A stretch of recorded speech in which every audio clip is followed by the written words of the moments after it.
Pronto. Tá?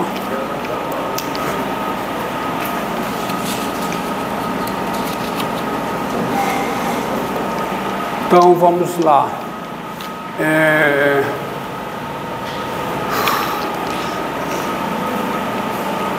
Tá. O objetivo hoje, da aula de hoje, é encontrar a intersecção de curvas em coordenadas polares. Então, quando você tem duas curvas em coordenadas polares, dadas por R igual a F de θ, você tem uma curva alfa, tá? Uma curva alfa, dada por uma equação R igual a F de θ, e você tem uma curva beta, dada por uma equação R igual a G de θ. Muitas vezes é necessário encontrar, para resolver um certo problema, encontrar pontos de intersecção dessas curvas. Tá? Você encontrar esses pontos de intersecção aqui. Encontrar pontos de intersecção, encontrar um ponto como esse. Ok? Para isso, você pensa logo o seguinte: é fácil, tá? É fácil. Se o ponto está aqui, basta eu resolver a equação F de θ igual a G de θ. Basta eu resolver essa equação aqui. F de θ igual a G de θ. Se eu resolver essa equação, eu acho θ. Aí tendo θ, eu tenho um raio, é o mesmo raio, então está aqui. Achei o ponto.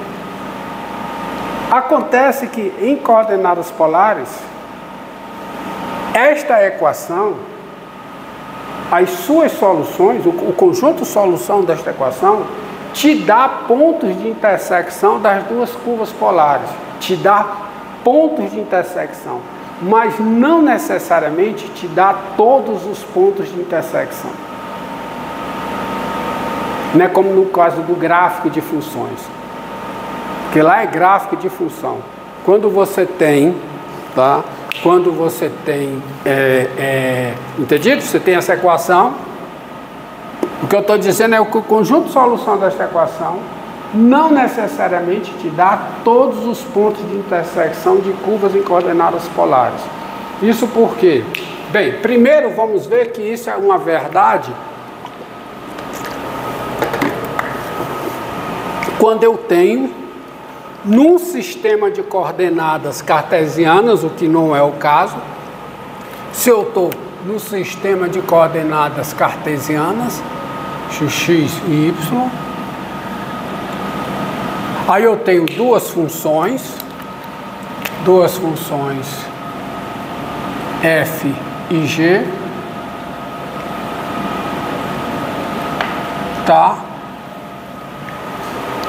Um ponto x0, pega um ponto aqui x0, y0. Você tem o seguinte: um ponto x0, y0 pertence ao gráfico de f, intersecção com o gráfico de g, ou seja, está aqui na intersecção dos dois, se e somente se o y0 é o f de x0, que também é igual ao g de x0.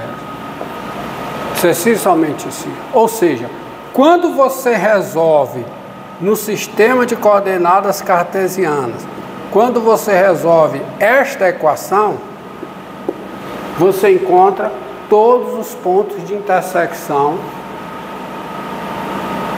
dos gráficos dessas duas funções. Mas em coordenadas polares não. Por quê? Eu vou colocar uma situação aqui bem elucidativa, que é a seguinte, ó. Suponha que você tenha uma curva alfa dada por uma equação R igual a F de θ, uma curva beta dada por uma equação R igual a G de θ, e suponha que você tem um θ1 tal que o F de θ1 é menor do que o G de θ1. ambos positivos. Suponha isso. Isso pode ocorrer. Tá? Então você tem o seguinte desenho. Olha o desenho. Está aqui o eixo polar. Está aqui o ângulo θ1.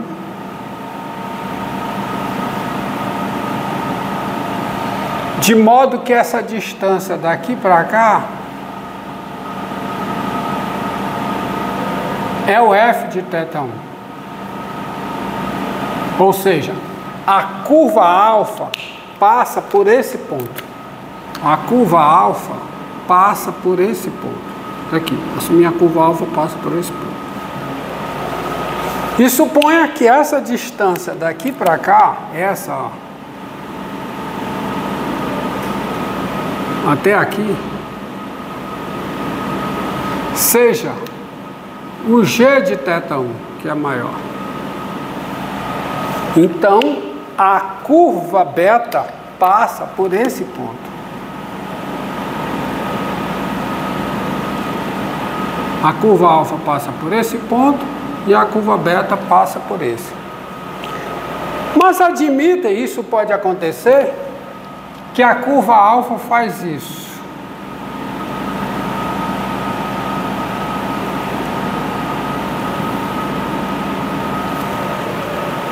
Tem um ponto de intersecção, não tem? Esse ponto de intersecção, ele vai ser obtido resolvendo esta equação?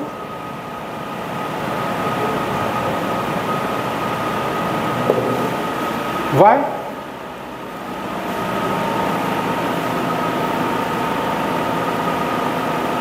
Vai?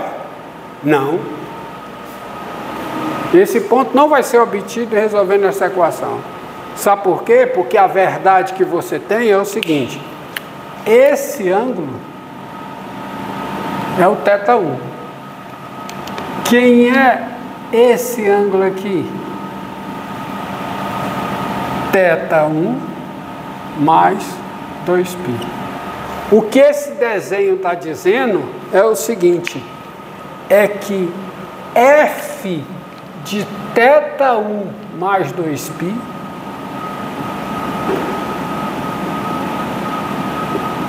que é esse tamanho, é igual a g de θ1. Ou seja, esse ponto aqui de intersecção das duas curvas, ele não será encontrado resolvendo esta equação, ele será encontrado resolvendo essa.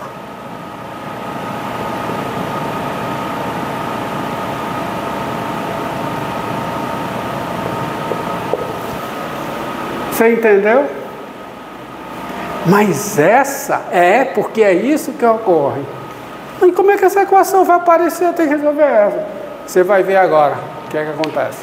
Qual é o procedimento para achar pontos de detecção essas coisas? Primeiro você tem que observar a seguinte coisa, tá? Dada uma curva em coordenadas polares, é possível ter mais de uma equação, além da equação que você tem, que define a curva, é possível ter outras equações que definem a mesma curva. E aí você vai ver onde é que aparece isso aqui. Que é o seguinte, ó. Seja alfa a curva polar, ou uma curva polar, que é qualquer, uma curva polar determinada pela equação R igual a f de θ. Tá? Uma curva polar determinada por essa equação, R igual a f de θ. Tá? Alfa determinada por essa equação. Agora é o seguinte: dado K inteiro,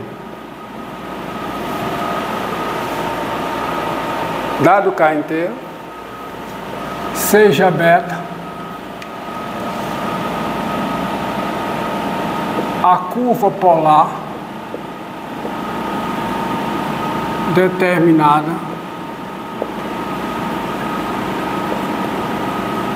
pela seguinte equação. Pela equação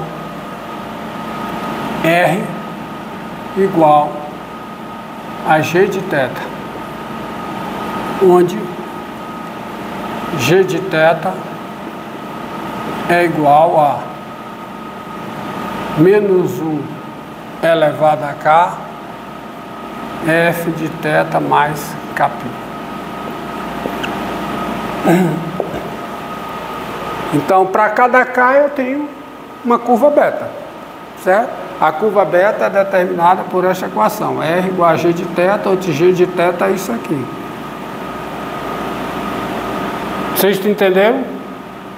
Então, a primeira coisa que você tem é o seguinte, tem-se a seguinte coisa, o θ, vou destacar de preto aqui, o θ pertence ao domínio da G, se somente se o quê? θ mais Kπ pertence a quem? Ao domínio da F. Ou seja, o domínio da G é o domínio da F é uma translação do domínio da G por Kπ. O domínio da F é uma translação, o domínio da G é uma translação do domínio da F por menos Kπ. Entendeu? Não são os mesmos domínios. Tá certo? São curvas distintas, são funções distintas. Essa equação determina essa curva, esta equação determina a curva que eu estou chamando de beta. Ok? Entendido? Tá? Agora, cada uma dessas curvas é um conjunto de pontos.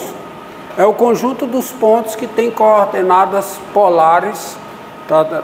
Que tem coordenadas polares rθ. Aí eu vou fazer um parênteses aqui. Vou fazer um parênteses aqui.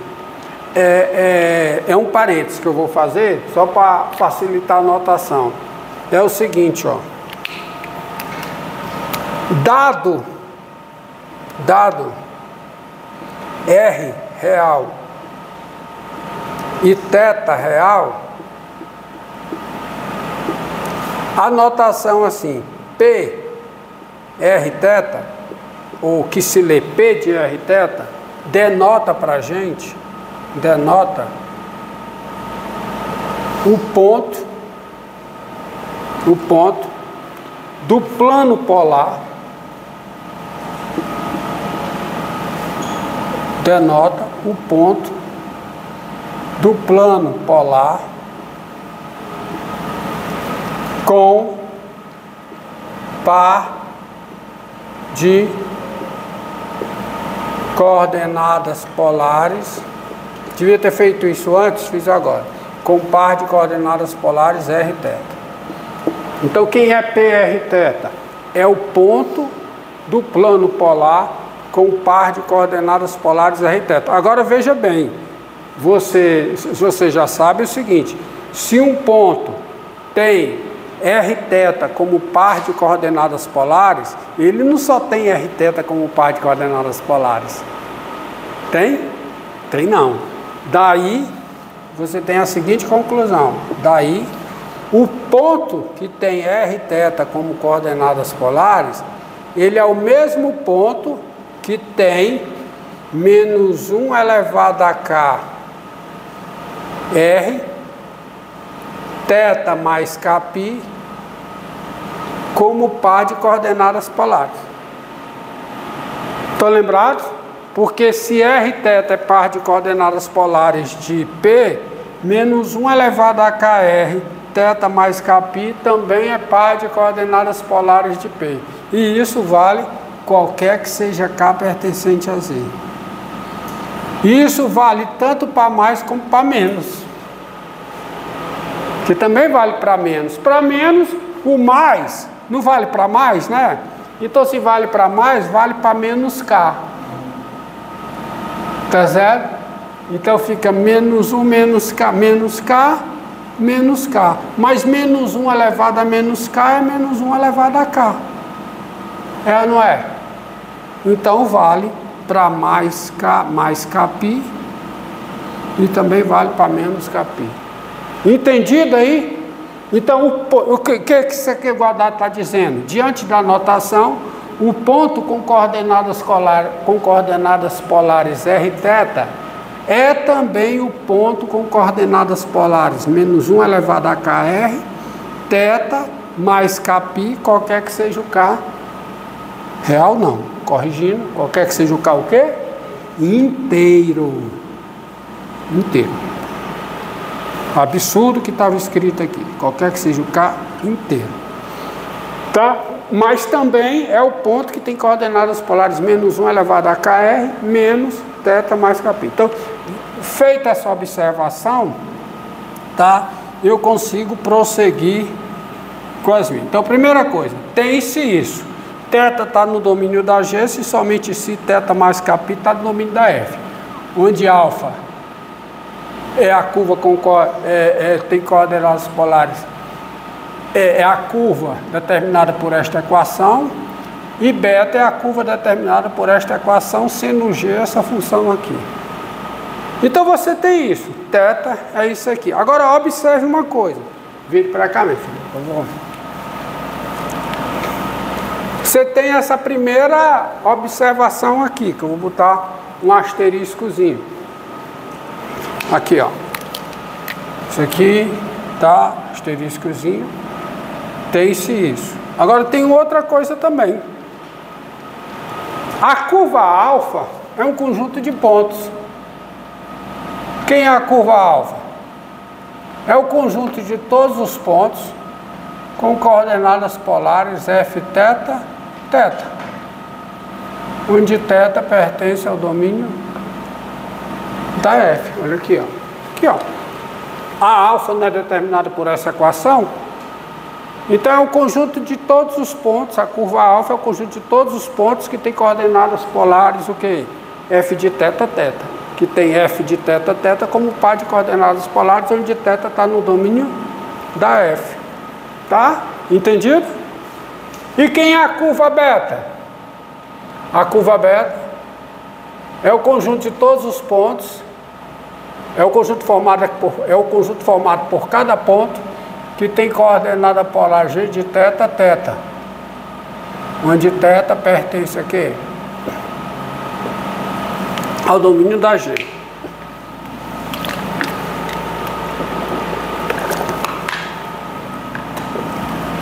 Então, entendido aí?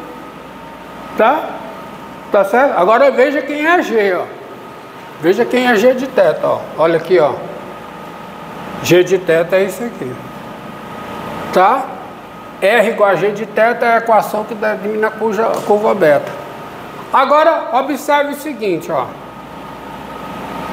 Se o ponto P pertence à curva alfa,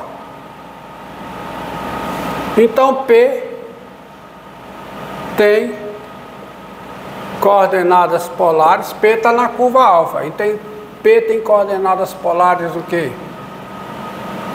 F de θ1, θ1, onde θ1 pertence a quê? Ao domínio da F. Mas olha, mas isso garante que P tem par de coordenadas polares menos 1 elevado a K vezes o raio, que é F de θ1, θ1 mais Kπ, ou θ1 menos Kπ. Não é não? Esse K aqui, eu estou usando esse K que está definindo a curva G. Dado K, encerre com essa outra.